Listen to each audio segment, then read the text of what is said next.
The private room glowed with champagne and floral centerpieces, every detail chosen by Sarah for her engagement.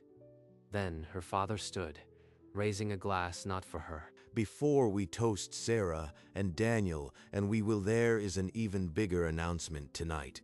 My youngest, Amelia, has been promoted to vice president at Morrison and Associates.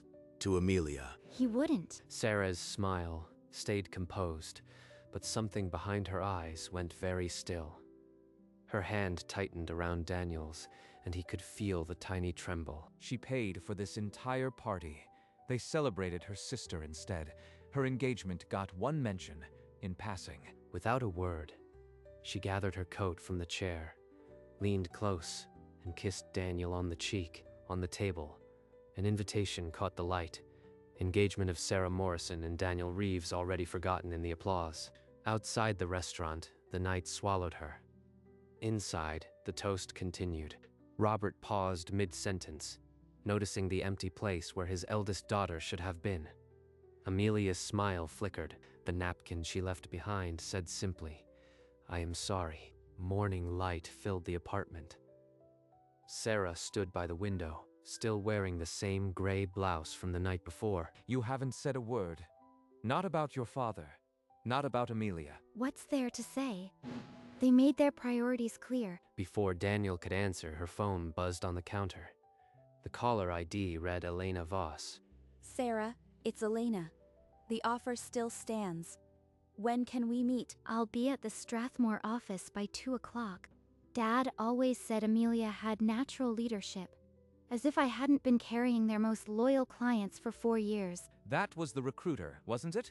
The one who's been pursuing you since last year. Yes, and I think it's time I listened. She didn't explain further, but Daniel understood. Something had shifted overnight. The quiet exit was only the beginning. That afternoon, Sarah sat across from Elena Voss in a glass-walled office overlooking the city skyline. We're offering you Senior Vice President with full authority over the clients you bring. The package is ready. I accept, and I have 2 clients who will follow me immediately. A business card slid across the desk. Sarah Morrison, Senior Vice President, Strathmore Group. By 3 o'clock, Sarah walked through the familiar lobby of Morrison and Associates for what she knew would be the last time. In his corner office, Robert was reviewing a case file when she placed the single sheet of paper on his desk. What is this? My resignation, effective immediately. I've accepted a position with Strathmore Group. Robert's face lost color.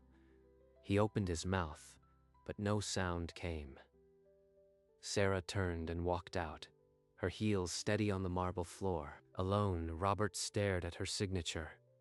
The office felt suddenly colder. 48 hours later, 2 of the firm's largest accounts sent notices terminating their services, effective immediately. Harrington Manufacturing and the Calvert Fund both signed loyalty agreements with Sarah personally. They're moving to Strathmore. Marcus Chen laid the tablet on Robert's desk.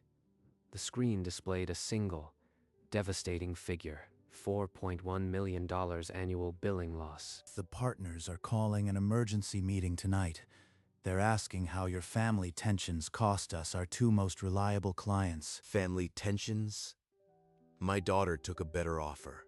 That's business. In the hallway, Amelia pressed her ear to the door of her own VP office, hearing every word. They're blaming Dad, and Dad is blaming Sarah. But I was the one who took the spotlight at her party. Amelia, get in here. You need to call your sister. Make her see reason before the partner meeting tonight. I can't. She didn't even tell me she was leaving. I am the last person she'll listen to now. Amelia stared at her new nameplate, Vice President, and felt, for the first time, it meant nothing. Sarah, it's Amelia. I know you are angry, but Dad could lose the firm. Please, just call me. She's been VP for 3 days and already using that title to ask for favors. That afternoon, Sarah and Daniel met Grace at a sunlit cafe to finalize the wedding details. Now the guest list. Are there any relatives you are excluding, other than the usual distant cousins? We'll keep it tight. Only the people who showed up for us when it mattered. She typed a single line under Do Not Invite, Amelia Morrison. You are certain? That's a permanent line to draw. She crossed a permanent line first. This wedding is for us, not for my father's redemption arc. 3 days of silence. She's not coming back. I pushed her out of my life without even trying. Amelia placed the phone face down and stared at the ceiling, realizing the cost of one stolen toast. 3 days after the client defection, an industry blog ran a headline, 18-month poaching plot at Morrison and Associates. It says Strathmore's been courting Sarah since before Amelia's promotion. That means she was planning her exit for over a year. That's a lie. She left because of a family disagreement. The damage is done. The partners want your resignation before the end of the week, or we'll force a vote. Robert gripped the edge of the table, his knuckles white. For the first time in his career, he had no leverage. Across town, Sarah finalized the seating chart with Grace. Her parents were placed in row 8, beside a summer intern. That's a loud statement. They wanted a toast. Now they can watch one from the cheap seats. I just saw the wedding website. Mom and Dad are in the last row of the church, and my name isn't on the guest list anywhere. The message was unmistakable. Sarah hadn't just left the firm. She'd removed them from her future entirely. Later that night, alone in his study, Robert dialed his eldest daughter's number with trembling hands. Sarah, listen to me. The partners are forcing me out. If you just stop the client transfers, I can still salvage this. The partners? Not, I miss you, or I'm sorry for ruining your engagement party. That was a misunderstanding. We can discuss it, but the firm... The firm you chose over me. I've moved on. I suggest you do the same. You all right? That evening, Sarah stood before the mirror in her wedding dress. The veil fell perfectly. The next day, Amelia appeared at the apartment door, her mascara already smudged. I'm not ready for this, Amelia. You need to leave. After the door closed, Sarah felt a strange lightness, as if the last thread of obligation had finally snapped. At the final dress fitting, Sarah watched her reflection settle into place. The veil whispered down. That evening, the rehearsal dinner gathered a tiny circle. Daniel, Grace, and a handful of friends who'd never made her feel invisible. One last time. No second thoughts about the seating arrangement? They can watch my happiness from the back, just like I watched theirs from across the room that night. Grace hovered a pen over the chart. When Sarah nodded, she underlined Morrison in the 8th row, right next to the intern slot. On the guest list, Sarah drew a heavy line through Amelia's name. No hesitation, no second glance. On the morning of the wedding, Sarah stood at the window of the bridal suite, watching the dark lift over the barn. The venue lay still, ribbon and flowers breathing in the cool air.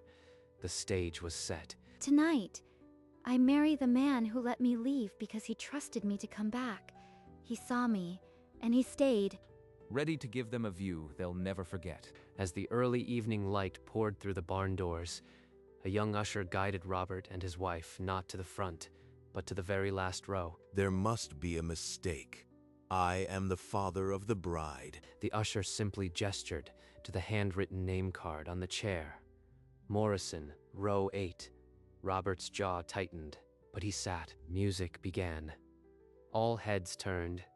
Sarah appeared at the barn entrance, walking alone, her bouquet steady. She passed every row without turning toward the back. At the altar, Daniel's eyes found hers, and she smiled. The officiant spoke of love and honor. They exchanged vows in voices that carried only to each other. Rings slipped on. The officiant pronounced them married. Cheers erupted from every row but the last. Daniel lifted her hand, and they faced the crowd together, eyes bright with victory. As they walked back up the aisle, Sarah didn't glance at the back row. She didn't need to. In the 8th row, Robert sat unmoving, his wife's hand limp in his. The intern beside them had already left for the reception. The reception barn glowed with string lights and laughter. Sarah and Daniel took the floor for their first dance, moving like one person. From the edge of the crowd, Robert watched, his untouched champagne growing warm in his hand. Sarah, please. I need to talk to you. The board meets in 2 days. Just a word from you to Marcus, and I can keep my practice. You've already had your toast, Dad. She's not going to do it. She was never going to do it. She didn't wait for his reply. She turned, and Daniel reached for her the moment she stepped back onto the floor. What was that about? He wanted another speech, but I'd said everything I needed to. They resumed their dance, the rhythm soft and sure, as if the interruption had never happened. Robert stood alone by the bar, his last chance drained to nothing. The cake knife passed between them, and when Daniel's thumb brushed the frosting from her lip, the room erupted in laughter. Later, beneath a canopy of sparklers, they ran toward the vintage car, her veil a comet's tail behind her. Across the city, Amelia sat in the dark of her apartment. The phone in her hand still displayed Sarah's contact, deleted 3 days ago. The private dining room from that first night stood empty, chairs pushed back, a single wilted rose petal on the linen. But on a sleek desk across town, a new business card sat propped against a lamp. Sarah Morrison, Senior Vice President, Strathmore Group. The car hummed through the darkness, the reception lights shrinking in the rear mirror until they were indistinguishable from the stars. Once I thought leaving was the same as losing. Now I understand. Sometimes walking away is the only way to arrive. Her new office waited, silent and glass-walled, all the future unscripted. And at the wedding barn, the last guest had driven away, leaving Robert alone on the porch, holding a crumpled napkin. The road bent, the engine purred, and the newlyweds vanished into a horizon that needed no toast but their own. The private dining room remained exactly as it had been left that first night. Empty chairs, abandoned glasses, a single lipstick-kissed napkin curled on the linen. But the napkin was no longer an apology. It was a marker, a line drawn between who Sarah had been expected to be and who she had chosen to become. At the porch of the barn, Robert still held the crumpled napkin from his own pocket. Not his daughter's, but a blank one he had nervously twisted all evening. In the glass tower across town, Sarah's new office waited with nothing on the desk but a framed photo of her and Daniel and the business card she'd already earned. Amelia had finally turned off her phone. The blue glow faded from her face, and for the first time in weeks, she did not check for a message that would never come. The vintage car had crossed the city line. The road now cut through low hills lit only by the moon, and the reception music was a memory already softening into the hum of tires. The toast he stole became the fire I used to light my own way.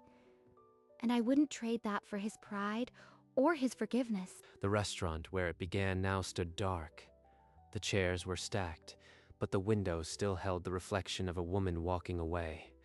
A ghost of the night, everything changed. Daniel's hand found hers on the gear shift. They didn't speak.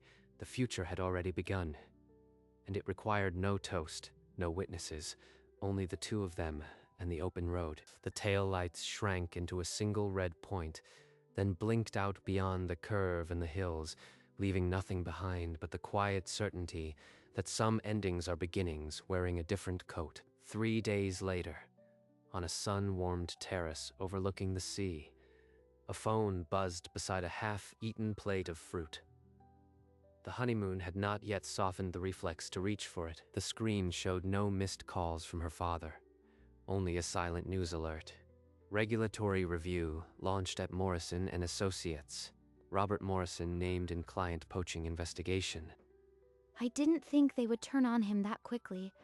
I wanted him to feel small, not erased. That's the board's doing, not yours.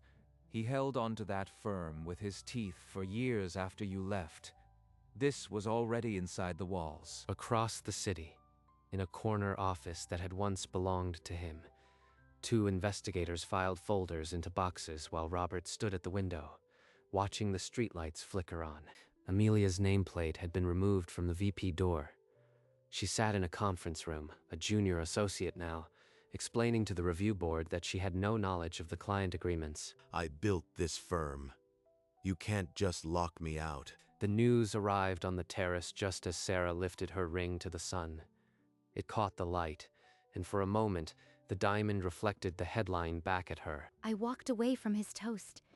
He couldn't walk away from his own pride. This is not my punishment. It's his mirror finally turning on him.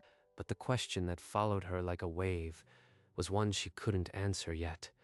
Once a man has nothing left to toast with, what remains of the daughter who never raised her glass? That evening, the sea was a low murmur beneath the terrace. Inside, Sarah's phone rang. No name, just a number she'd once speed-dialed. Sarah, I wouldn't ask unless there was no other way. The board needs a statement from you that the clients left of their own accord. Just one honest line. He wants me to perjury myself. If I write that, I could lose everything I've built. But if I don't, he'll be finished. He didn't protect you when he had the chance. You don't owe him your integrity. I won't lie for you, Dad. But I'll tell the truth. I left because you made me invisible. What happens next is yours to answer. She ended the call before he could respond. The silence that followed was louder than any argument. The next morning, while Daniel slept, Sarah opened her laptop. She began a single email to Marcus Chen, detailing, with clinical precision, the exclusion she had endured for years. I won't let him rewrite the story. This isn't revenge. It's evidence of who he always was. The email arrived in the board's general counsel inbox at 8:02 a.m. By noon, word had leaked. Robert Morrison's own daughter had submitted a statement that would be key to the investigation, and in the empty hallway where Amelia once pressed her ear to a door, a single chair sat outside the hearing room, waiting for the witness who had once walked away and was now walking them all toward the truth. On the morning of the hearing, Sarah walked through the judicial building's tall glass doors. Her heels echoed on marble, steady and unhurried. Sarah, wait. I know you don't owe me a word, but I want you to know, I am not defending him. I am here because I couldn't stay away. I don't hate you, Amelia, but I don't have the luxury of pretending we're still sisters. You took my moment. I am taking my voice back. Inside, she took the stand under oath. The room smelled of stale coffee and anticipation. From the day I was made invisible at my own engagement party, I understood my value to him. The clients followed me because I listened to them, not because I stole them. Robert's attorney rose, trying to reframe her words as a daughter's bitterness, not evidence. Bitterness would be if I lied. I am giving you the truth. He chose his pride over his daughter, and this practice over his family. That's the pattern. You were always the one with the sharpest aim. I just never thought you'd point it at me in front of a board. You taught me that truth is a weapon. I'm just using it on the person who deserves it most. She walked out into the city's midday glare. Behind her, the matter would drag on for weeks, but her part was done. The only toast left was the one she raised to herself, an invisible glass, emptied. 3 weeks later, the investigation had faded from the headlines, but the silence in her father's old office remained.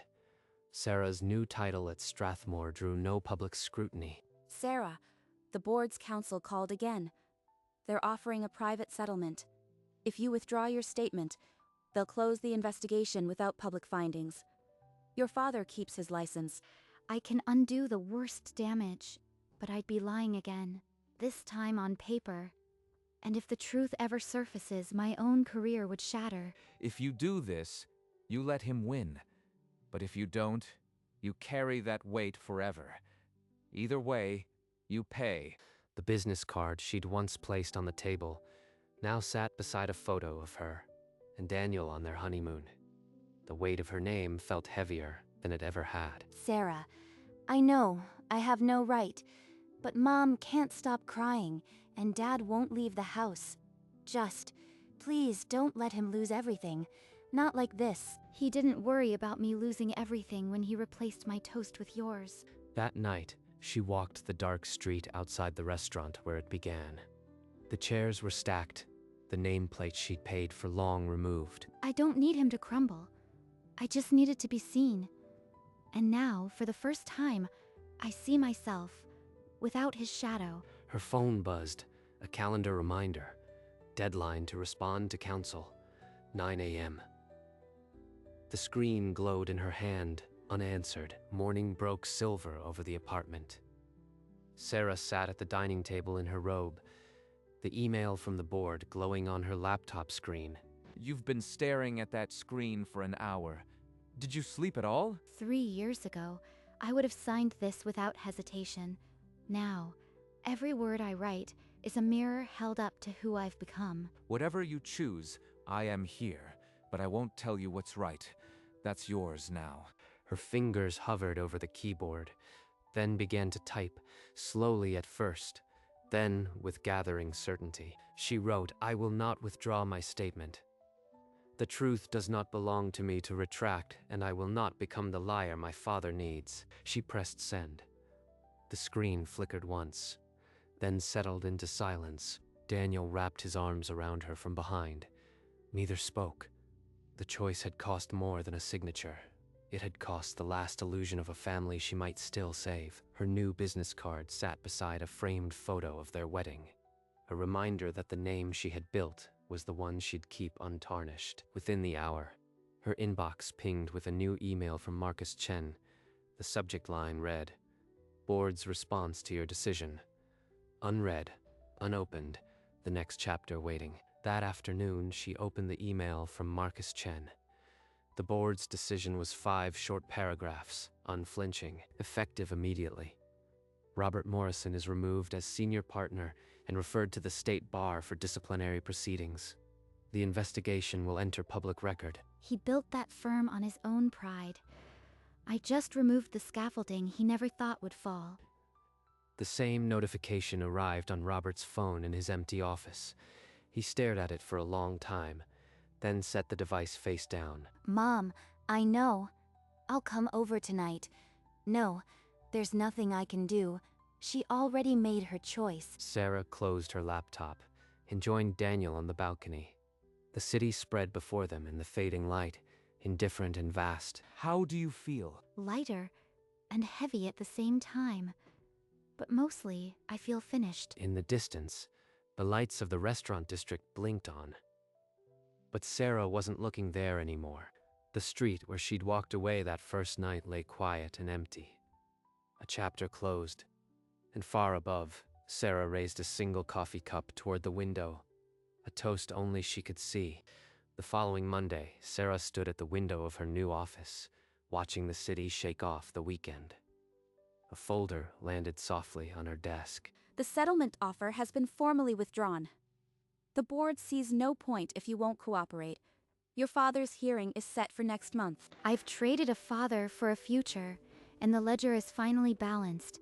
No more debts. Do you think he'll ever understand why you did it? He never will, but I am not the one who needs to hear it. That's the difference now. In his emptied office, Robert placed one last box on the desk. An old family photo lay on top, the 4 of them at a beach decades ago. I am sorry, Sarah. I know you'll never read this. But I finally understand. You didn't leave because you were weak. You left because you were the only one brave enough to walk. The private dining room where it began now held a different party. Strangers laughing under the same chandelier. A small placard read, "Reserved." Sarah's business card rested in her hand. Senior Vice President. The title felt lighter now. Not a weapon, but a compass. And on the street that once swallowed her silhouette, the morning sun now caught her reflection, not fleeing, but striding toward a door that only opened out. The notice came this morning. Robert Morrison permanently disbarred. I tried to call Sarah, but my finger hovered over her name and then couldn't press it. The phone on Sarah's desk lit up. 1 missed call, then nothing. She turned to the email instead, a new client referral. The note simply reading, "Welcome." The paper ran the full story this morning. Eldest daughter's testimony key in Morrison's scandal. I didn't ask for my name to be in it, but maybe it's better that way. The truth doesn't hide. She folded the paper and set it aside. The headlines would fade. She had long since stopped defining herself by what they printed in a park bench across town. Robert sat with the same paper, staring at a photograph of the firm that no longer bore his name. I am going to start a small practice. Not as a Morrison, maybe just as Amelia. The private dining room had been booked again. Another celebration, another toast.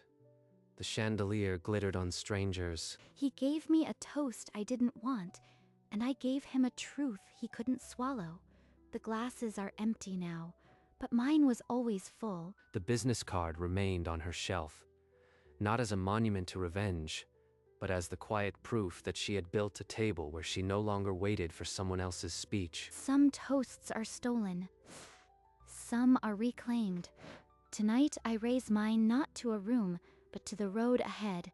Daniel joined her on the balcony, a single whiskey glass between them, the city's 1,000 amber windows witness to a quiet celebration. Her business card still sat on the shelf, but now it was just a name among many. Not a manifesto, merely the facts of a life well chosen. I saw her today on a billboard. Senior partner. She didn't look back at the camera. She didn't need to. The private dining room was dark again, the chandelier cold, but its memory no longer held any heat. The street where she'd walked away now held only streetlight and shadow, a benign corner in a city that had long moved on. Robert took a longer walk these days. The paper had stopped calling. The bench near the park was his, and he didn't check his phone. Sarah's window reflected a life no longer spent waiting. Inside, music played low, and the coffee was hot. The car with the "Just Married" sign had long since been traded, but the road remained. It always would. And in the wedding guest book, beneath all the names of those who came, a single line remained, to the one who raised a glass to herself. The last chair from the reception had been returned, the barn swept of laughter. Only the memory of a certain toast remained. No one will remember the speech he gave that night, but they will remember that I didn't stay to hear it. In Strathmore's glass tower, she opened a new file. The name on the cover sheet was hers. I'll rebuild without the name. Maybe that's the only way either of us could ever be free. Robert's notepad remained blank, but the pen stayed uncapped, as if ready for a word he couldn't yet find. The business card, once a symbol of everything she had taken, now merely a placeholder, a reminder that she had built a life, not an escape. The toast he stole became the fire that lit my way. I'd burn it again without hesitation. The road stretched ahead, empty and inviting. Daniel's hand rested on the gear shift, and they didn't look back. In the wedding guest book, that line remained, but she had stopped needing to read it. The words were hers, and they were enough. I never needed the toast. I only needed to stop waiting for it.